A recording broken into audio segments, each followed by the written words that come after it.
Single heart beat scan ఒక్క second లోనే world class 640 slide CT scan ఇప్పుడు మీ vista imaging Banjara hills లో. Hi guys, welcome to I dream. నేను మీ Chanakya. So కళల పట్ల మనకు మక్కువ ఉంటే మనం ఎలా ఉన్నా ఎక్కడ ఉన్నా కానీ ఆ కళా రంగానికి మనం సేవ చేసుకుంటూ కూడా ముందుకు వెళ్ళిపోవచ్చు. ఎంతోమందికి ఆదర్శంగా కూడా నిలవచ్చు. అలా నిలుస్తూ ఇప్పుడైతే ముందుకు దూసుకెళ్తున్న డాన్సర్ సమీరా ఇప్పుడు మనతో పాటు ఉన్నారు. ఆవిడతోనే మాట్లాడదాం. నమస్తే అమ్మా. నమస్తే సార్. ఎలా ఉన్నారమ్మా? బాగున్నాం సార్, మీరు బాగున్నారా? నేను చాలా చాలా బాగున్నాను.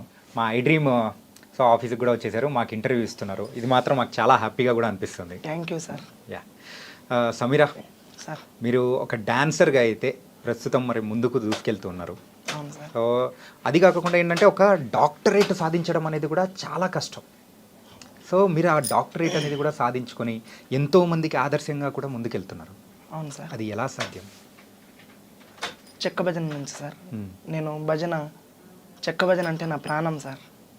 నేను ఎటువంటి వేరే ఆలోచన ఏం పెట్టుకోకున్నట్లా భజనే నా జీవితం అనుకొని గురువులకు నమ్ముకొని నా ఒక ప్రాణం ఇది చేస్తున్నదే చెక్క భజన గురువులందరూ.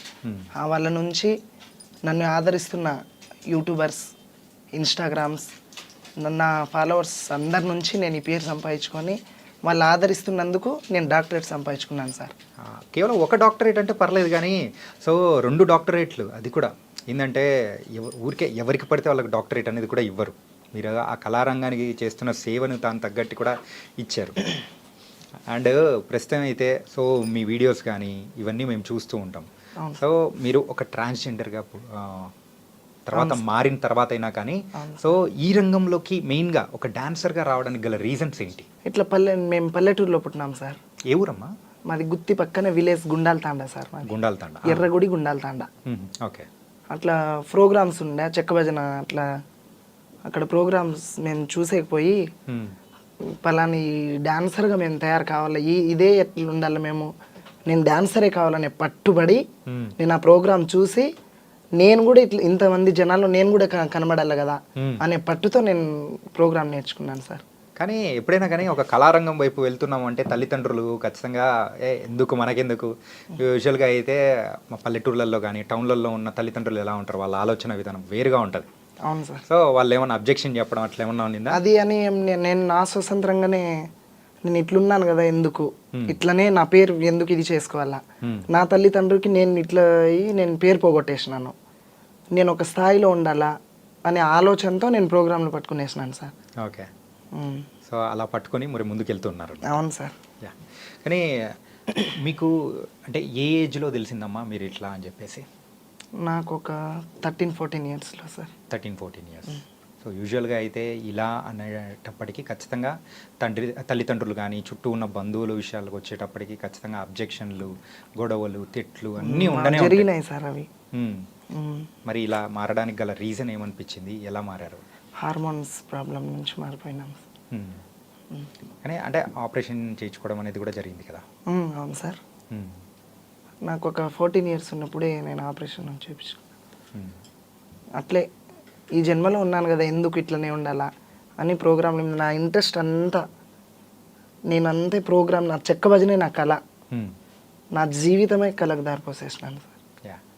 అండ్ మరి మీరు మారిన తర్వాత సో ఇంట్లో వాళ్ళు మిమ్మల్ని బాగానే యాక్సెప్ట్ చేశారా? బాధపడినారు సార్, కొన్ని రోజులు బాధపడినారు. ఓకే. ఎందుకు వద్దు అది ఇది అని. ఎన్ని రోజులు మరి అట్లా బాధపడ్డారు? ఏంటి వాళ్ళు కంప్లీట్ యాక్సెప్ట్ చేయడానికి ఎన్ని రోజులు పట్టింది? 4-5 ఇయర్స్ వరకు చాలా ఇది అయిపోయినారు అమ్మ నాన్న. వాళ్ళకి ఎందుకు ఇది చేయాలా అని చెప్పేసి నేనే కొంచెం సింగిల్గా ఉండిపోయినా. సింగిల్గా ఉండి కూడా నేను ఎక్కడ బయట బెగ్గింగ్స్ కానీ అటువంటి ఆలోచనలు ఏం పెట్టుకోలే. ఇదే ఈ జన ఆకర్షణ బట్టి నేను ప్రోగ్రాంలు బట్టి నేను ప్రోగ్రామ్తోనే దూసుకెళ్ళిపోతున్నాను సార్. అంటే మీకు నార్మల్గా ఈ చెక్క భజన కానీ డాన్సింగ్ కానీ ఇలాంటివన్నీ ఏ ఏజ్ నుంచి మొదలైంది? నేను 14 ఇయర్స్ దాటిన తర్వాత 1 ఇయర్ నేను ఇంటికాడ ఉన్నాను సార్. తర్వాత రమాదేవి అని ఒక ఆమె భజన డాన్సర్ అనమాట. రమాదేవి తర్వాత ఆమెకు చూసి నేను కదా ఈ ప్రోగ్రాంలు మనం చేస్తే మనకి ఇంతమంది చూస్తారు కదా, గురువులు ఇంత మంచి గురువులు ఉన్నారు, వాళ్ళలో నేను ఒక వాళ్ళ బిడ్డగా నేను పొందాలి ప్రోగ్రాంలలో అని అనుకొని నేను ప్రోగ్రాంల మీదే నా ఇంట్రెస్ట్ అంతా ప్రోగ్రాంల మీదే పెట్టేసినాను సార్. ఏంటంటే సో మీరు మనము ఇంటర్వ్యూ స్టార్ట్ చేసినప్పటి నుంచి మీరు ప్రోగ్రామ్స్, డాన్స్ ప్రోగ్రామ్స్ అని ఇట్లా ఎక్కువ సార్లు కూడా అంటున్నారు. అసలు ఆ ప్రోగ్రామ్స్కి వెళ్ళాలి అని అంటే ఫస్ట్ ఒక స్టార్టింగ్ పాయింట్ అనేది కూడా ఉంటుంది. ఫస్ట్ ప్రదర్శన అనేది కూడా మీరు ఎక్కడ ఇచ్చారు? మేము ప్రోగ్రామ్సా సార్? మేము బళ్ళారి సైడ్ చేసినాం సార్. బళ్ళారి సైడ్ చేసినప్పుడు అక్కడి నుంచి రెస్పాన్స్ ఎలా ఉంది ఏంటి? అది అప్పుడు ప్రోగ్రామ్ డాన్సర్స్కి అమౌంట్ తక్కువే, మాకు ఛార్జీలకి ఇచ్చినా కూడా ప్రోగ్రాంల కోసమే మేము పోయి ఇది నేర్చుకోవాలా, డబ్బుకు చూసుకోకూడదు అనేసి చెక్క భజనకి ఇది చేసినాం సార్ మేము. ఓకే. స్టార్టింగ్లో మాకు ఛార్జీలకి ఇచ్చి పంపించినా కూడా ఈ ప్రోగ్రామ్ మా సొంతం కావాలా, కళ ఎవరిది సొంతం కాదు కదా అని చేసి కళకు నమ్ముకొని ముందుకు పోతున్నాం సార్. కానీ ఓన్లీ ఛార్జీలకు ఇచ్చారంటే మరి తినడానికి మరి అయితే సర్వైవ్ ఏదో నా జీవితం నేను అట్లనే గడుపుకుంటా నేను ప్రోగ్రాంల కోసమే ఇది చేసినాను సార్. అది ఆ టైంలో మీకు హెల్ప్ చేయడాలు ఎవరైనా హెల్ప్ చేసిన వాళ్ళు ఎవరైనా ఉన్నారా? ఇప్పుడు మామూలుగా చెక్క భజన గురువులే ఉన్నారు. గురువుల నుంచే మేము బ్రతుకుతున్నదే చెక్క భజన గురువుల నుంచి సార్. మాకు ఎటువంటి మేము ఎక్కడ ఏం పనికి వెళ్ళలేము, ఎక్కడ పోలేము. మేము చెక్క భజన గురువుల నుంచే మేము డాన్సర్స్గా అయి మేము బ్రతుకుంటున్నాం సార్. ఏది ఉన్నా మంచి చెడు ఉన్నా మేము చెక్క భజన ఫీల్డ్ నుంచే వాళ్ళ గురువుల నుంచే మేము బతుకుంటున్నాం సార్. ఓకే. యూజువల్గా అయితే చెక్క భజన అంటే మన రాయలసీమ సైడ్ కానీ అటు సైడ్ కానీ ఎక్కువ చూసామంటే పూర్వకాలం నుంచి ఎప్పటి నుంచో మనం చూస్తుంటాం చెక్క భజన అనేది ఫేమస్. కాకపోతే రాను రాను ఆ కళ అనేది తగ్గిపోతూ వస్తుంది. అవును సార్. సో ఎందుకు ఆ కళ అనేది తగ్గిపోతూ వస్తుంది అంటారు? అది చెక్క భజన నుంచి ఇప్పుడు కోలాటాలు అయినాయి సార్. కోలాటం నుంచి అది డ్రామాలు అవి ఇవి అవుతున్నాయి కదా. ఎక్కడో మారుమూల పల్లెటూర్లలో ఉంది చెక్క భజన. ఎన్ని ప్రోగ్రామ్స్ ఉన్నా చెక్క భజన అంత ఆనందం ఎక్కడ ఉండదు సార్. అది మా పట్టు. చెక్క భజనలో ఇంత ఇది ఉన్నారా, ఇంతమంది చూస్తున్నారు కదా మమ్మల్ని, మేము ఈ స్టేజ్లోనే ఎందుకు ఉండాలా, ఇప్పుడు పల్లెటూర్లలోనే ఎందుకు ఉండాలా అని యూట్యూబ్ ఛానల్ క్రియేట్ చేసినాం సార్ మేము. ఓకే. యూట్యూబ్ ఛానల్ క్రియేట్ చేసి 1కి 2 ఛానల్ క్రియేట్ చేసినాం. మాకు చాలా మంది ఫాలోవర్స్, సబ్స్క్రైబర్స్ చాలా మంది ఉంటే ఇంతనే చూస్తున్నారు కదా, మనం పై స్థాయికి పోవాలా అనే పట్టు ఉంది సార్ మాకు. ఓకే.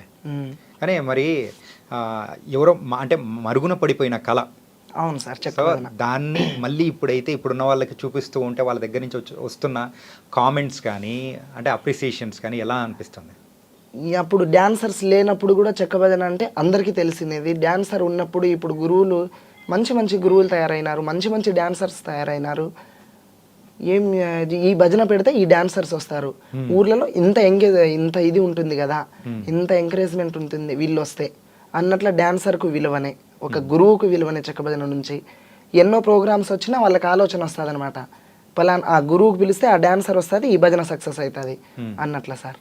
సో మొత్తానికి అయితే ఇప్పుడు సమీరా ఎక్కడికైనా వెళ్ళి మరి ప్రోగ్రామ్ ఇస్తుందంటే ఎంతమంది జనాలు వస్తున్నారేంటి? అది మీరే చూస్తున్నారు కదా సార్. ఇంకా మేము చెప్పాలా? మా గొప్పలు మేము చెప్పుకునేది ఎందుకు సార్ చెప్పు? లేదు, కొన్నిసార్లు మనం చెప్పుకుంటేనే తెలియని వాళ్ళకి కూడా అర్థమవుతుంది. అదేం లేదు సార్. ఇప్పుడు మామూలుగా మేము ఇక్కడ కర్నూలు జిల్లా, కడప జిల్లా, నెల్లూరు, చిత్తూరు అదంతా ఆడినాము. ఇప్పుడు లాస్ట్లో ఎక్కువ కడప జిల్లాలో ఉన్నంత ప్రోగ్రామ్స్ ఎక్కడ లేవు అనమాట. ఓకే. రాయచోటి సైడు చాలా ప్రోగ్రామ్స్ ఉంటాయన్నమాట. 3-4 నెలలు కంటిన్యూ జాతరలు జరుగుతాయి సార్ అక్కడ. ఏమి లేని డాన్సర్, తినేకి లేని డాన్సర్ కూడా ఆ 3-4 నెలల్లో బాగానే సంపాదించుకొని బాగానే ఉండొచ్చు సార్. అన్ని ప్రోగ్రామ్స్ ఉంటాయి అక్కడ, అంత గౌరవంగా చూస్తారు గురువులు కూడా. ఒక డాన్సర్ వచ్చిందంటే వాళ్ళ తోబుట్టిన కూతురు లెక్క, వాళ్ళ చెల్లెల లెక్క చూసుకొని ఇది చేస్తారనమాట. ఏ ఏరియా గురువులైనా మేము బతుకుతున్నదే గురువుల నుంచి. మీరు నాకు అర్థమవుతుంది ఏంటంటే మీ గురువుల్ని మీరు ఎంత రెస్పెక్ట్ ఇస్తున్నారో దానికంటే మీ మాటల్లోనే అర్థమవుతుంది అనమాట.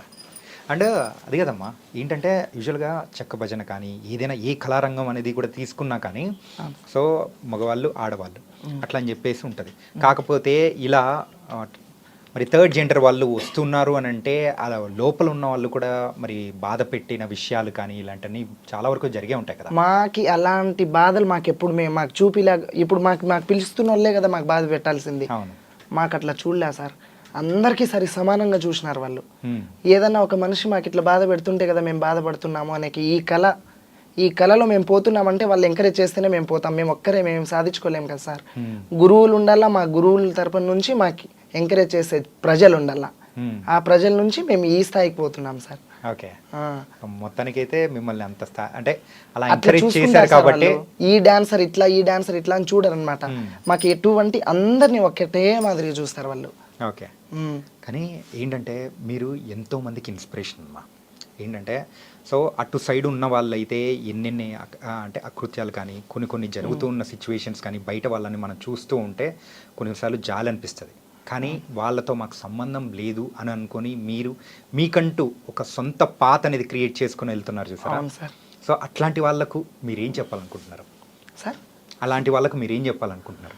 అదేం లేదు సార్, మేము ప్రోగ్రాంలలో మాకు ఇట్లా పేరుంది, ఏంది మీరు ఏం చెక్కబదినే వేరే ప్రోగ్రామ్స్ పిలుస్తారు మాకు వాళ్ళు. వేరే ప్రోగ్రామ్ పిలిస్తే మేమేమంటాము, ఏంది మీరు ఈ ప్రోగ్రాంలకే ఇది చేస్తారా, మీరు మామూలుగా డీజేకి వెళ్ళరా, మీరు పెళ్లి ప్రోగ్రాంలకు వెళ్ళరా, అట్లా ఇది చేసేటోళ్ళు ఉంటారు. ఇప్పుడు మంచోళ్ళు ఉంటారు, చెడ్డోళ్ళు ఉంటారు. జన ఆకర్షణ అంటే మనకు తెలియదేం లేదు. ఇప్పుడు మనం ఈ స్టేజ్లో ఉన్నామంటే మంచి చెడ్డ చూసుకొని వచ్చింటాం అనమాట. ఇప్పుడు వాళ్ళే ఇది చేస్తున్నారు, వాళ్ళు మమ్మల్ని హేళన చేస్తున్నారని మేము పట్టించుకోలేదు సార్ ఎప్పుడు కూడా. మాకి అందరితో పాటు సరి చూసుకుంటున్నారు, ప్రతి వాళ్ళకి కూడా మేము శిరస్సు ఉంచి నమస్కరిస్తున్నాం. ఎందుకు అని అంటే ఇట్లా సమీరా అంటే ఒక చిన్న పల్లెటూరులో పుట్టినాను సార్ నేను. ఇట్లా డాన్సర్ సమీరా అంటే నేను చాలా చిన్న పల్లెటూరులో పుట్టిన. అట్లా క్యాషో డోల్ మాస్టర్లో ఎక్కడో ప్రోగ్రాం పోతుంటే మాకెక్కడో కనిపించి, గుత్తిలో కనిపించి, ఇట్లా రండి మీరు ఆడపిల్లలకు ఉన్నారు ఎందుకు ఈ జీవితంలో అని చెప్పి మాకు తోలుకొని పోయి ఇదిగా చూసుకున్నారు సార్ వాళ్ళు. వాళ్ళ నుంచి మేమేం ఎటువంటి మేము రిమార్క్ కాలే, వాళ్ళు మాకు రిమార్క్ చూడలే.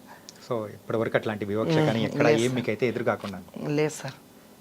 కానీ ఒక విషయం మీలో అదృష్టం ఏంటంటే సో ఇలా వచ్చిన వాళ్ళు ఎవరైనా కానీ కొన్ని తప్పుడు మార్గాల్లో వెళ్ళిపోవడం కానీ సో బయట అన్ని జరుగుతూ ఉన్నా కానీ అట్లా లేకోకుండా కానీ సో మీరు ముందుకు వెళ్తున్నారు చూసారా, దానికి మాత్రం నిజంగా అప్రిషియేట్ చేయాలమ్మా.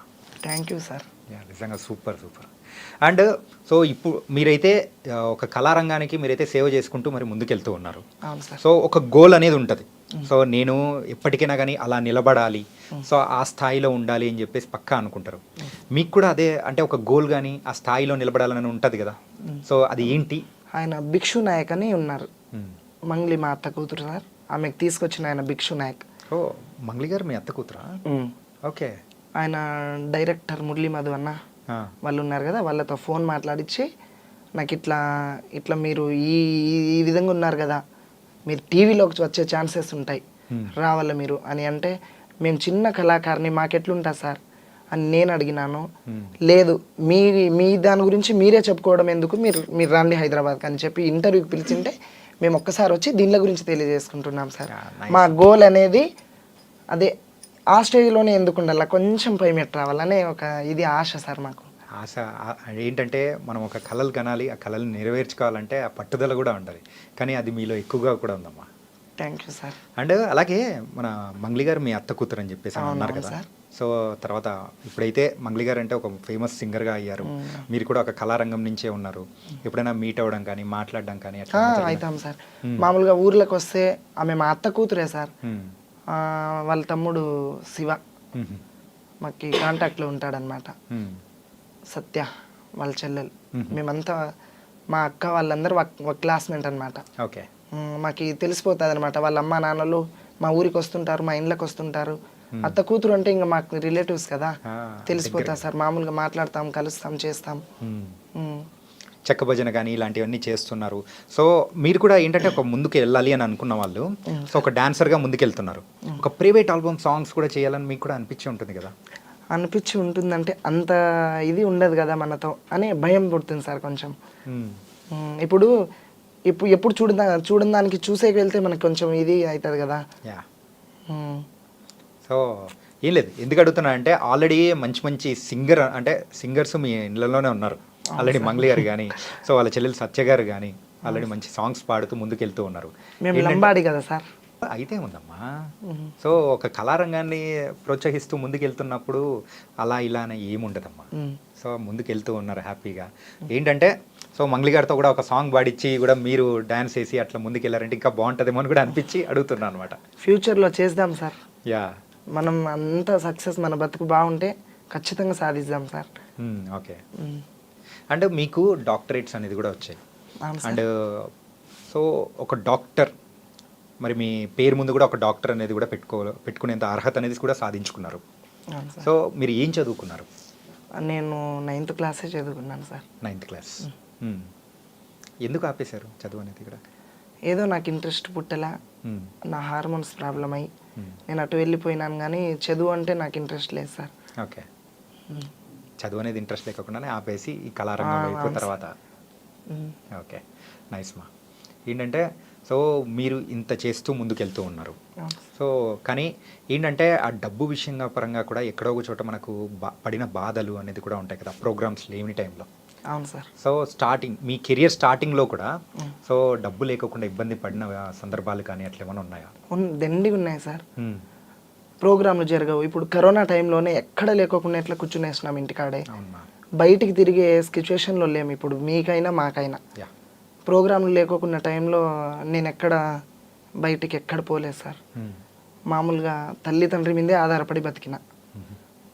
తల్లిదండ్రినే చూసుకున్నారు సార్ ఆ టైంలో నాకు. నేను ఎటువంటి సమస్యల్లో అయినా చాలా పేదరికం నుంచి పుట్టి బయటకు వచ్చినాం సార్ మేము. మా తల్లిదండ్రి చాలా పేదవాళ్ళు. ఆ పేదరికం నుంచి వాళ్ళు ఏం చేసినారో, నేను ఇట్లా ఉన్నా కూడా ఇంటి మీదే పోయి కూర్చునేసిన, నేనేం చేసుకోలేకపోయినా బయటికి పోయి అని చెప్పేసి ఇంటికాడే కూర్చునేసిన.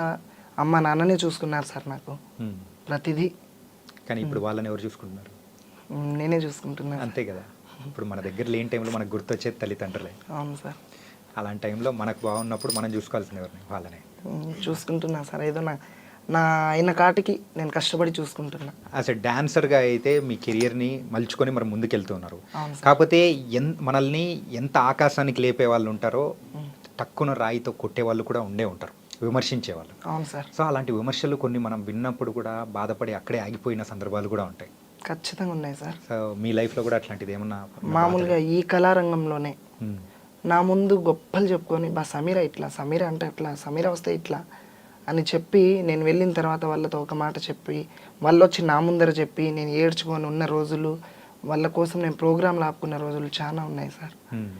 ఆ ప్రోగ్రాంలలో నేను సింగిల్గా పోతే నన్ను హేళన చేసి నన్ను కించపరిచి వాళ్ళని ఇట్లా చేయాలా అట్లా చేయాలా అని వాళ్ళు మాట్లాడి నన్ను ఇది చేసిన రోజులు చాలా ఉన్నాయి సార్ అవి.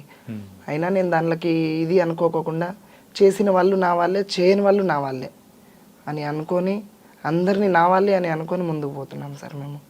కానీ ఎవరైనా కానీ ఎక్కడైనా ఆగిపోతుంటారు, కానీ మీరు ఆగిపోకుండా ముందుకు వెళ్ళడానికి ఎవరో ఒకరు వెన్ను తట్టి ప్రోత్సహించిన వాళ్ళు ఉంటారు కదా. ఇప్పుడు వాళ్ళని కొంచెం మనసులో పెట్టుకొని వాళ్ళతో మంచిగానే ఉండి మంచిని పక్కన పెట్టి మళ్ళీ గురువులు, ఒక్క గురువుకే కాదు కదా మేము పోయేది, ఎంతోమంది గురువులు, చెక్కబదిన గురువులు.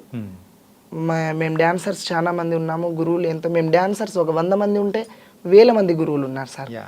ఇప్పుడు వాళ్ళు ఈ గురువుకి నేను పనికి రాకోకుంటే ఇంకో గురువు కన్నా పనికి వస్తా కదా. ఇప్పుడు వాళ్ళు ఏదో చెప్పి నన్ను ఆపేసినారు వాటికి, సరే అది బాగుంది, అక్కడే నేను ఆగిపోను కదా. నా జీవితం నేను ఏదో ఒక రకంగా ముందుకు సాగించుకోవాలి కదా సార్. మళ్ళీ నేను ఇట్లనే ఉండాలా అని చెప్పి అందరితో బాగుండి నేను ఈ మన ఏరియా కర్నూలు జిల్లా కొన్ని ఏళ్ళు అన్నాను. ఇప్పుడు ఒక 4-5 ఇయర్స్ నుంచి నేను కడప రాయచోటి సైడ్ ఆడుతున్నాను సార్.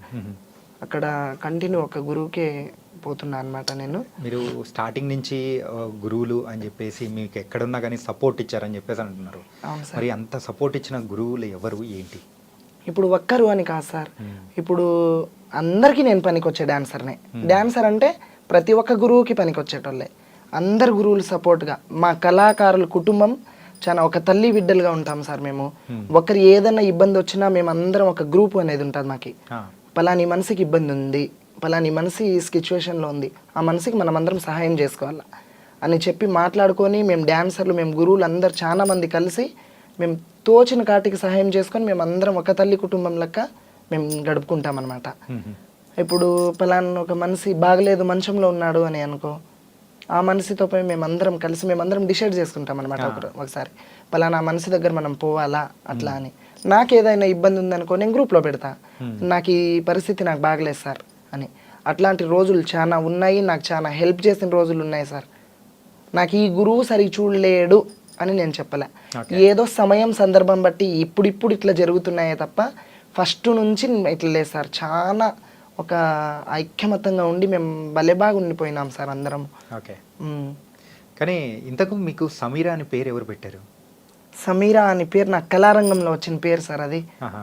మ్మ్. మరి అసలు పేరు? మామూలుగా నాకు సోనియా బాయ్ అని పెట్టినారు, మేము లంబాడి కదా, ఆ. సోనియా బాయ్ అని పెట్టినారు. మ్మ్. మామూలుగా సమీరా అని మా 3 అక్షరాల మీద పాటలు పాడతారనమాట. మ్మ్. డోల్ మాస్టర్ రమేష్ అన్న అని ఆ. ఆయన పెట్టిన పేరు ఇది. ఓకే. ఇట్లా రాంపల్లి సీను అన్న పాట పాడుతుంటే ఇట్లా సమీరా వచ్చింది సార్ అని చెప్పి వేరే పత్తికొండ సైడ్ విలేజ్లో మ్మ్. అట్లా చెప్పి ఆయన పెట్టిన పేరు ఇది. ఓకే. ఈ పేరు నుంచే నాకు హ్యాపీనెస్ ఉంది సార్. ఇట్లా సమీరా అని అంటే ప్రతి ఒక్కరికి ఎక్కడ పోయినా, నువ్వు హైదరాబాద్, నువ్వు ఢిల్లీకి పోయినా నువ్వు డాన్సర్ సమీరా కదా అని అంటే నేను చాలా హ్యాపీగా ఫీల్ అయిపోతా సార్. ఆ పేరు మీదనే నేను చేసిన కష్టం కనబడదు అప్పుడు నాకు. యా. మ్మ్. ఏంటంటే సో ఒక కళాకారులుగా మనం ఉన్నందుకు సో ఎవరైనా కానీ చప్పట్లు కొట్టారంటే సో మనం పడిన కష్టం అన్ని మొత్తం అన్ని మర్చిపోతూ ఉంటాం. అవును, అదే కదా సార్. యా. సో మరి చెక్క భజన గురించి మాట్లాడుకుందాం. చెప్పండి సార్. సో ఈ చెక్క భజన అనేది కూడా సో చాలా మంది వరకు తెలియదు. అవును సార్. సో అది ఎట్లా ఆడతారు, ఏంటి, దాని గురించి దాని హిస్టరీ ఏంటో కూడా చెప్పారంటే ప్రేక్షకులు ఉంటారు. హిస్టరీ అంటే సార్ అది మామూలుగా దేవుని కార్యక్రమంకి చెక్క భజన, లేకోకుంటే ఏదో కోలాటం అని పెడతారు. యా. ఇప్పుడు కోలాటం పెడితే ఏముంటుంది, మామూలుగా ఆడపిల్లలతో జరుగుతుంది అనమాట, ఒక గురువు ఉండి డీజే కోలాటం. ఓకే. చెక్క భజనకు పెడితే ఏముంటుంది, ఒక గురువు ఓన్ వాయిస్తో పాటలు పాడి ఒకరు కాకుంటే 2 డాన్సర్లకు పిలుచుకొని ఆయన ఒక్కడే చెక్క భజన గురువు. ఆయన ఓన్ కష్టంగా చేసి రాత్రంతా మామూలుగా నైట్ 9కి స్టార్ట్ అయితే పొద్దున 6, 7, 8 కూడా కావచ్చు సార్. ఆయన ఎంటర్టైన్మెంట్స్ చూపించి మైకులలో సొంతంగా పాట పాడి కష్టం చేసి చూపిస్తారు కనుక ఆ చెక్క భజన అంటే ప్రజల్లో ఇట్లా ఉంది కదా, చెక్క భజన అంటే ఒక మనిషి ఇట్లా స్వతంత్రంగా చూపిస్తాడు కదా, ఇవన్నీ మామూలుగా మైకులలో ఇది కాదు కదా అన్నట్ల చెక్క భజన నిరూపిస్తారు సార్. అంటే ఇప్పుడు ఈ చెక్క భజన చేసేటప్పుడు పాట కమ్ ఆట రెండు ఒకటేసారి చేస్తారు కదా? అవును సార్. సో నార్మల్గా మీరు కూడా అలాగే చేస్తారు కదా? అవును సార్. అమ్మా ఏంటంటే ఒక ట్రాన్స్జెండర్గా నార్మల్గా చాలామంది కూడా బయట ఉన్నారు. అవును సార్. సో అలాంటి వాళ్ళు వాళ్ళని చూసినప్పుడు సో మీకు ఎవరికైనా కానీ మీ దగ్గరలో ఉన్న వాళ్ళు ఇట్లాంటి వాళ్ళు మీ దగ్గరకు వచ్చి నాకు కూడా ఏదైనా నేర్చుకోవాలని ఉంది ఇట్లా అని చెప్పేసి వచ్చినప్పుడు మీరు ఏం చెప్తారు? వాళ్ళ నుంచి ఉన్న వాళ్ళను బయటికి రావాలంటే ఏం చేయాలంటారు? మనం ఇదే జీవితంలో ఎందుకు నేను ఎంతో కష్టపడి నేను ముందుకు పోతున్నా, నీకు అదే ఇంట్రెస్ట్ ఉంటే నువ్వు రావచ్చు కదా అని వాళ్ళు నన్ను అడిగితే కంపల్సరీగా నువ్వు రా. నేను రా, నా కళ నాకేం సొంతం లే, నువ్వు వచ్చి ఈ కళ ఎవరిది సొంతం లేదుమా, ఇంట్రెస్ట్ ఉండాలి మనకి. ఆ ఇంట్రెస్ట్ని చూపించుకొని మనకి ఏదైనా కష్టం చేసి ప్రజలతో మనం ఇది చేసి అందరితో సంతోషంగా ఉండి నాకు ఒక్కదానికే కళ వద్దు, రండి మీరు కూడా. నేను ప్రతి ఒక్కరు నన్ను అడిగిన వాళ్ళకి నేను ఇదే మాట చెప్తానే తప్ప నేనే ఉండాలా ఇక్కడ, వాళ్ళు అట్లనే ఉండాలా, ఆ చూపు నేను ఎప్పుడు చూడలేదు సార్ వాళ్ళకు. అందరు నా ఫ్యామిలీనే కదా అని అనుకొని పోల్చుకుంటా అనమాట. సూపర్ మా. అండ్ ఏంటంటే సో ఇలా ఉన్నప్పుడు ఖచ్చితంగా ప్రపోజల్స్ కూడా ఎంతో మెసేజ్లు పెట్టడాలు అన్నీ వచ్చే ఉంటాయి కదా మీకు? నాకు ఆ విధంగా ఎవరు ఇదేం చేయలేదు సార్ ఇప్పటి వరకు. సో నన్ను ఒక డాన్సర్ లాగానే చూస్తారనమాట అందరూ. సో లైఫ్లో ముందుకు వెళ్ళాలంటే ఒక తోడు కావాలని ప్రతి ఒక్కరు కూడా కోరుకుంటూ ఉంటారు. అవును సార్. సో అట్లా మీకు కూడా తోడు కానీ అట్లా అనిపించిందా? అదేం లేదులే సార్. సో ఇప్పుడు తల్లి, తండ్రి, అన్న, తమ్ములు, ప్రోగ్రాంలలో ఉన్నాము, ప్రోగ్రాంలకు పోయిన గురువునే నాకు అన్ని అందాలుగా చూసుకుంటారు వాళ్ళే.